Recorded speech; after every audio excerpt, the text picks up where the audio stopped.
Masechet Nida résumé du Daf Lamed Dalet. Ce Daf traite le din d'un sang, d'un écoulement d'un sang d'une femme Goya ou une femme qui en principe son sang devrait être Tahor.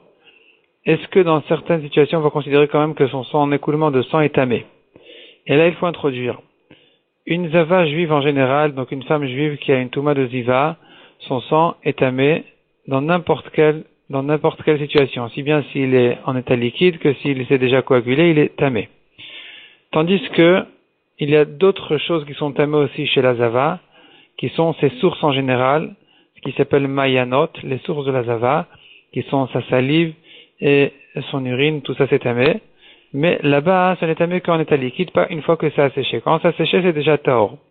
Et donc ici, la Mishnah va traiter quel est le din du sang, déjà d'une Goya. Donc la Goya Minatora, elle est Théora. Chachamim ont décrété que les Goyim sont Zavim. Les Goyot sont Zavot. Le sang d'une Goya, et aussi bien le sang d'une Goya que le sang aussi d'une femme juive qui avait été Tméa pour une autre raison, pour la Tsara'at, la lèpre.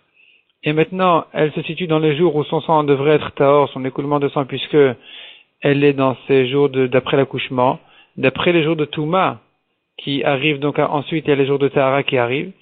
Et là, il faut savoir est-ce que ce sang en question il est tamé ou pas. Selon Bet Shammai, c'est Tahor, selon Bet Hillel, c'est tamé comme les autres sources qui sont tamées en état liquide et pas une fois que ça a séché. De même, nous avons une marloquette entre Bet Shammai et Bet Hillel à propos du sang d'une femme, donc un écoulement de sang d'une femme qui a accouché et qui ne s'est pas encore trempée au mikvé. Donc ces jours de Touma sont déjà passés, elle aurait dû se tremper, elle ne s'est pas trempée. Est-ce que son sang maintenant il est tamé ou pas? Selon Bet Shammai, il est tamé que comme les sources de cette femme-là. Donc il ne rend tamé que dans un cas dans un état de liquide et pas s'il a séché. Selon Bet Hillel par contre, il est tamé tout le temps, comme du sang. Comme vraiment du sang qui est tamé dans n'importe quel, même s'il a séché, même s'il a coagulé. Cependant, dit la Mishnah, les Bet Shammai sont d'accord avec Bet Hillel dans le cas où elle était Zava au moment où elle a accouché, que là, si elle ne s'est pas encore trempée au mikvé, même si elle est rentrée déjà dans les jours de Tahara, eh bien son sang, il est tamé aussi bien liquide que dans un état où il a déjà séché.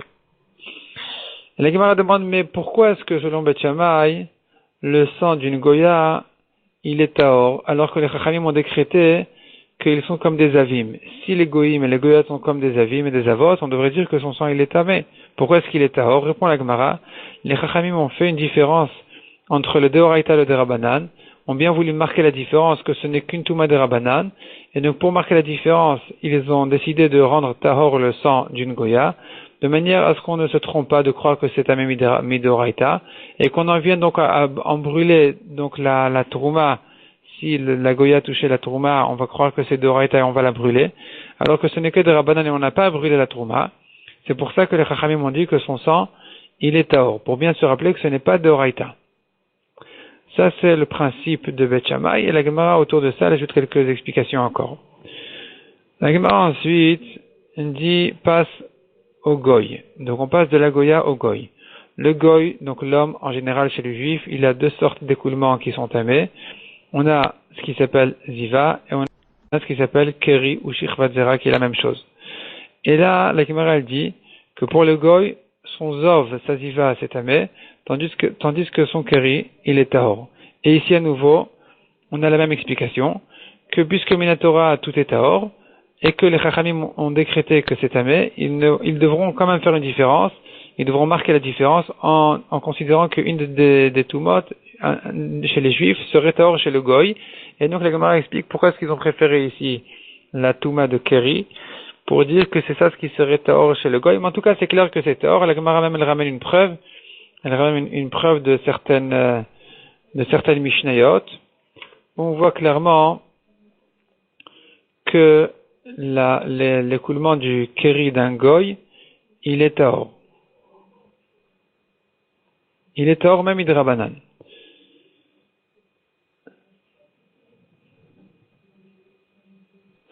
La Gemara ensuite pose une nouvelle question.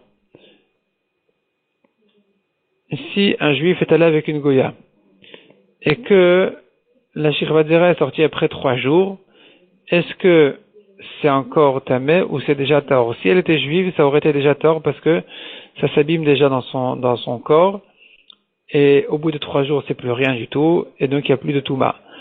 Quand c'est rentré dans le corps d'une Goya, on se pose la question, est-ce que ici aussi, on considère qu'au bout de 3 jours, ça s'abîme et qu'il n'y a plus de touma, ou bien on considère que non, et chez la Goya, ça peut se conserver plus que 3 jours, parce qu'il n'y a pas de tension chez les Goyim de garder les mitzvot, donc leur corps, il est moins réchauffé, et donc ça peut tenir plus que 3 jours, ça peut être conservé plus que 3 jours, la Gemara reste là-dessus en safek.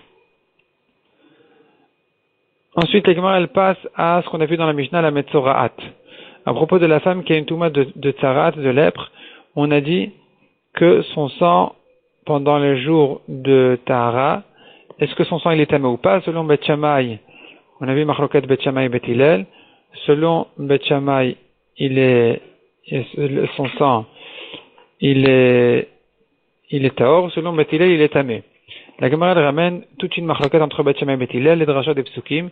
D'où est-ce que Bet Hillel ils apprennent que son sang il est tamé? Parce qu'on a un pasuk en trop, qui viendrait ajouter le sang aussi, au-delà, donc des autres sources qui sont la salive et l'urine, il y a aussi le sang qui est tamé chez la femme, tandis que selon Bet Shammai il n'y a pas de pasuk en trop, et donc on n'a pas ajouté le sang, et donc le sang de la Metzoraat, il est tahor, du moment que c'est pendant les jours où son sang ne la rend pas tamé. Ensuite, la Gemara, elle passe à un enfant. Un enfant, il est concerné par la touma de Zav, pas par la touma de Keri.